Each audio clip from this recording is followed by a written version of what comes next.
Hello, welcome back to my little corner of the internet. Today is a very exciting video because I'm going to start documenting my herbalism journey, which has been the light of my life for the last few months. And I'm so excited to document, especially how this season of spring goes, because it's my first spring where I'm so alert and so attentive to all of the new life that's coming up. So in today's video, I want to go over what I've been learning so far in my herbalism course, which I'm taking with Rosemary Gladstar. It's the home study course called The Science and Art of Herbalism.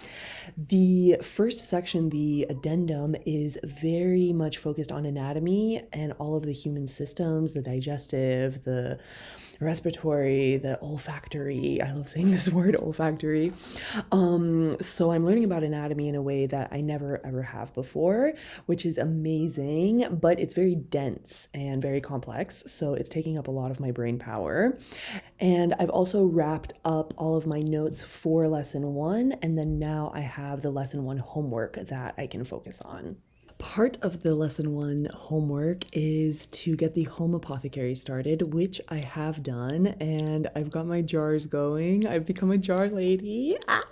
It's so fun. My favorite jars to collect currently are pesto jars because their size is pretty small, but it holds an ounce of most herbs that I'm experimenting with these days. So I'm gonna obviously keep flushing out that home apothecary and replenishing it. Some of my favorite herbs as of recent for teas have been hawthorn leaf, rose, nettle, tulsi. Been drinking a lot of chamomile. Usually I don't make myself tea in the morning, but it's become a habit to make tea in the evening. And part of the homework is also to do an infusion with every tea on its own, every herb on its own, but mostly I've already been in the mixing zone, so I'm gonna backtrack a little bit, consume the solo herb, and then go back to mixing, which, yeah, I kind of jumped ahead there, but it just happened naturally, so I've been enjoying it. And also, since I have had nettle in the apothecary at home, I've been adding nettle to like my pasta dishes and my vegetables cooking, and I do love the flavor. Also, baby nettles are starting to grow. So by next episode, I will have, for the first time, harvested nettle, and it's a big goal of mine to make nettle soup. Nettle soup is one of my favorite things that I used to eat in the spring in Armenia. It's obviously very seasonal, and I would love to be able to make it myself. So we'll see if that is in the cards. And if not, I'm going to Armenia pretty soon, so I'll have some there one way or another.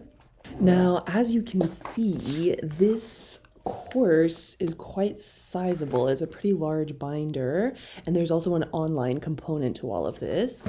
So when I started this in January, I think I did have it in my mind to finish this whole course within a year, but I have done some more realistic scheduling, and according to my calculations, I can finish this course by next March, but I'm giving myself buffer until July, my 31st birthday, to finish the whole course. So if I do go according to plan, then I'll have all of the homework submitted by the end of March, but considering how life is unpredictable, I've given myself a bit of a buffer. So the goal is to have it complete by July 2027, this whole course. In parallel, of course, I will be building my outdoor garden to start growing my own herbs. I'm so grateful that I live in a place where I do have space to grow, and that feels really nice. I'm gonna make my first raised bed, and I have a bunch of seeds from my friend in Canada for flowers. So I'm gonna do flowers and herbs and tomatoes probably.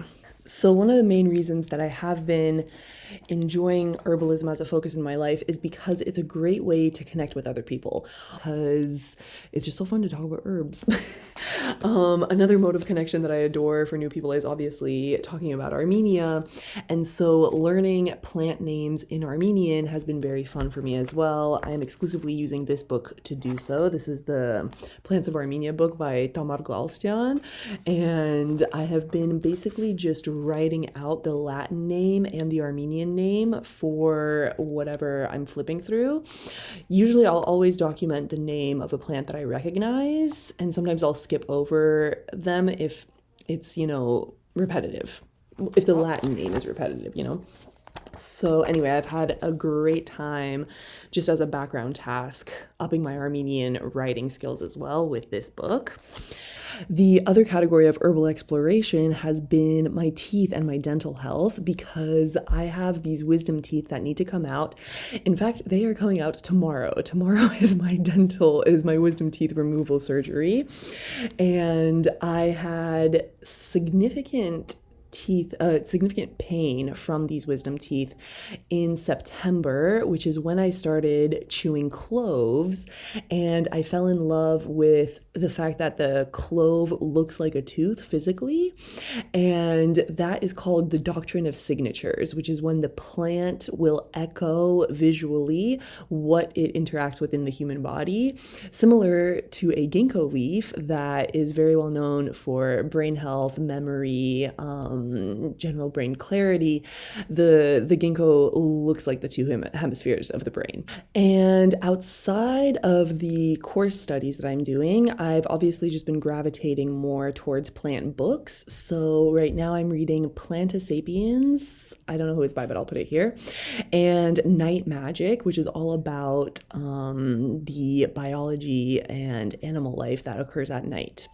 So both of those books have been really interesting for me as well. And I've been reading them and taking notes about things I want to research later, but I haven't gone back on those notes yet. So I want to type up, maybe I'll do that this afternoon. I'll type up the notes that I take from reading those kind of more fun plant books.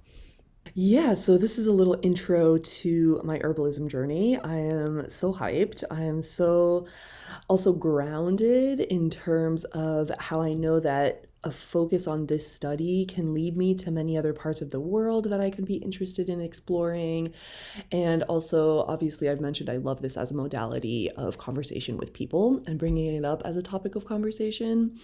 And by next video, I would like to do some research on what herbs I can use for my dandruff. I'm doing okay with dandruff right now, but isn't it okay? It's so funny. Did you know that if you're Armenian, you have a genetic predisposition or higher likelihood to have dandruff?